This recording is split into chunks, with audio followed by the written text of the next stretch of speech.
ಅವರೆಲ್ಲ ಲಕ್ಷ ಲಕ್ಷ ಹಣ ಖರ್ಚು ಮಾಡಿ ಬೆಳೆ ಬೆಳೆದಿದ್ರು. ಹತ್ತಾರು ಸಂಕಷ್ಟದ ನಡುವೆಯೂ ಬೆಳೆ ಕೂಡ ಉತ್ತಮವಾಗಿ ಬಂದಿತ್ತು. ಇನ್ನೇನು ಮಾರುಕಟ್ಟೆಗೆ ಹೋಗಲು ಸಿದ್ಧವಾಗಿದ್ದ ಅದೇ ಬೆಳೆ ಈಗ ನೀರಲ್ಲಿ ಮಿಂದೆತ್ತಿದೆ. ರೈತನ ಕನಸೆಲ್ಲ ನುಚ್ಚು ನೂರಾಗಿದೆ.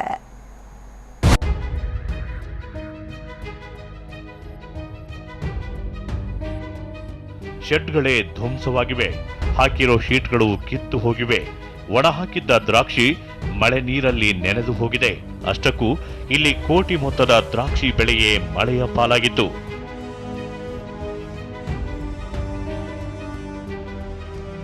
ಬೆಳೆಗಾರರಿಗೆ ಹುಳಿಯಾದ ದ್ರಾಕ್ಷಿ ಬೆಳೆ.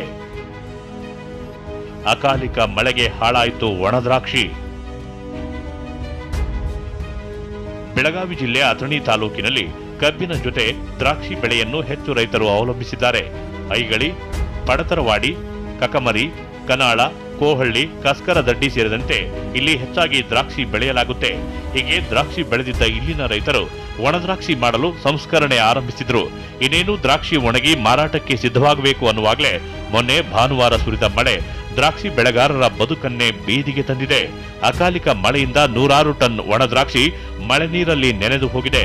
ಹೀಗಾಗಿ ಭಾರಿ ನಷ್ಟವಾಗಿದ್ದು ದ್ರಾಕ್ಷಿ ಬೆಳೆದ ರೈತರು ಕಂಗಾಲಾಗಿದ್ದಾರೆ. ಗುಡುಗು ಸಹಿತ ಮಳೆಯಿಂದ ಎಲ್ಲ 12 ಟನ್ ಮಾಲು ಎಲ್ಲ ಮಳೆಗೆ ತೋದೋಗಿದೆ. ಅದರಿಂದ ಭಾಳ ನಷ್ಟ ಆಗಿದೆ.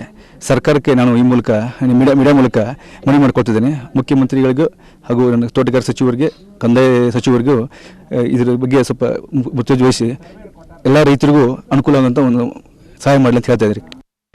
ಅಷ್ಟಕ್ಕೂ ಕಳೆದ ಅಕ್ಟೋಬರ್, ನವೆಂಬರ್ನಲ್ಲಿ ದ್ರಾಕ್ಷಿ ಬೆಳೆ ಹೂ ಬಿಡುವ ಸಮಯದಲ್ಲೂ ವಿಪರೀತ ಮಳೆಯಿಂದಾಗಿ ರೈತರಿಗೆ ಸಂಕಷ್ಟ ಎದುರಾಗಿತ್ತು. ಆದರೂ ಕಷ್ಟಪಟ್ಟು ಬೆಳೆ ಕಾಪಾಡಿಕೊಂಡಿದ್ದ ರೈತರು ಒಣದ್ರಾಕ್ಷಿ ಮಾರಾಟದಲ್ಲಾದರೂ ಹಣ ಮಾಡೋ ಕನಸು ಕಂಡಿದ್ರು. ಇದಕ್ಕಾಗಿ ಶೆಡ್ಗಳಲ್ಲಿ ಒಣದ್ರಾಕ್ಷಿ ಮಾಡಿ ಕೊನೆ ಹಂತದಲ್ಲಿ ಬಿಸಿಲಿನಲ್ಲಿ ಒಣ ಹಾಕಿ ಇನ್ನೇನು ಮಾರ್ಕೆಟಿಂಗ್ ಮಾಡಲು ತಯಾರಾಗಿದ್ರು. ಆದರೆ ರೈತರ ಲೆಕ್ಕಾಚಾರವೇ ತಲೆ ಕೆಳಗಾಗಿದೆ. ಭಾನುವಾರ ಸುರಿದ ಮಳೆ ರೈತರ ಕನಸನ್ನೇ ಕಮರಿಸಿದೆ. ಹೀಗಾಗಿ ಬೆಳೆಹಾನಿಯ ಒಣದ್ರಾಕ್ಷಿ ಮೊರೆ ಹೋಗಿದ್ದ ರೈತರು ಅದರಿಂದ ಲಾಭ ಮಾಡಿಕೊಳ್ಳುವ ಕನಸು ಕಂಡಿದ್ರು. ಆದರೆ ಅಕಾಲಿಕ ಮಳೆ ಬೆಳೆಗಾರರ ಕನಸಿಗೆ ಕೊಳ್ಳಿ ಇಟ್ಟಿದೆ. ಸರ್ಕಾರ ಇನ್ನಾದರೂ ಇವರಿಗೆ ನೆರವಿನ ಹಸ್ತ ಚಾಚಬೇಕಿದೆ. ವಿನಾಯಕ್ ಗುರವ್, TV9, ಚಿಕ್ಕೋಡಿ.